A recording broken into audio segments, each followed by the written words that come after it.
So back when the internet came out and smartphones were just developed, the leader in the field was BlackBerry back a long time ago when you were a baby. So we got to work creating a way to do file transfers from a BlackBerry so you could print pictures. Well, there weren't even cameras on the BlackBerry back then, but you could print documents at first, and then you could print pictures and then whatever from your BlackBerry directly. This was brand new. We were the first people to make a wireless printing solution for the BlackBerry, and I had customers all over the world. I mean, I had lawyers in South Africa and pilots in Qatar and Australia and this and that, and people loved my product. And then, as you know, BlackBerry, Google came into the field and says, oh, we're going to give away software. We're going to create this operating system, Android. We're going to give it away so any manufacturer can make a smartphone. What? Software is free now. And then Apple comes out around the same time and says, we're going to make this iPhone. And we're like, oh, that's a toy, it's big. But then they added cut and paste, and all of a sudden it became a business tool. And so I went from being a multi-millionaire on paper to owing my investors several $1 million in a matter of a couple of weeks.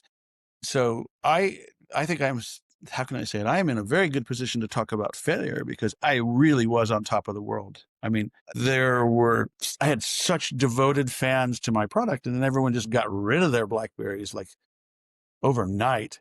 And I had never lost more money so fast doing anything. So my Yeah. feeling was that if it doesn't kill you, it seriously injures you. It makes you stronger. But that was one example of failure. But And I'm how not did it, afraid of failure. but how does that, sorry, I have to interrupt there because it's like, that's very interesting. Sorry, I do remember the Blackberries still. But then, I mean, how was it to become a millionaire, I guess, on paper and then live that high life? And then, I mean, you told a little bit about it, but I mean, go a bit more into detail here. Like, what was the emotions? That must feel like a lot of loss, right? Like, I mean, not just financially, also emotionally, no? Emotionally, it was traumatic, and I didn't want to put my family through hardship. So I was semi-chicken entrepreneuring. I mean, I did not drop all of my language business. So I still had money coming in from revenue streams in Japan. But I had an office in Silicon Valley, and like I said, customers all around the world. And I was coordinating, production in Taiwan and China and software development everywhere from Poland to Canada to Latin America, to develop new versions of my software.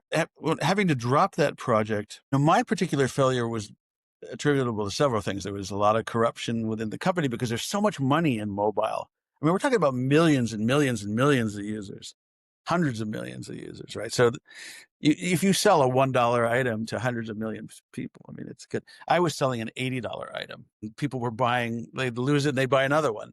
So, I mean, it was a really, really high potential business. And I learned that money can't buy happiness. Tell me about It can that.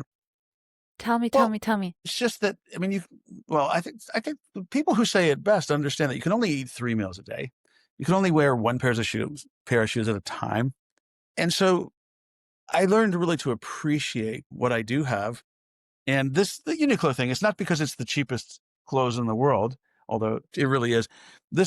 That's a whole nother story. I just like functional, good things that work well. And I'm no longer like, for example, I got rid of my car. That's a funny story. After my business failed, I I was offered a chance to test drive a Ferrari, California.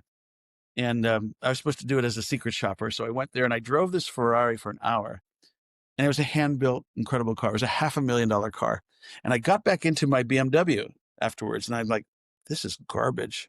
Seriously, this BMW is crap. And I sold it. And for years after that, I didn't even have a car. And then when I finally I needed some wheels, I bought a KG Dosha, and I'm now very happy with a KG Dosha. I don't want a Lexus or a Ferrari or a Porsche or any of that expensive foo-foo now. Quite happy with a K.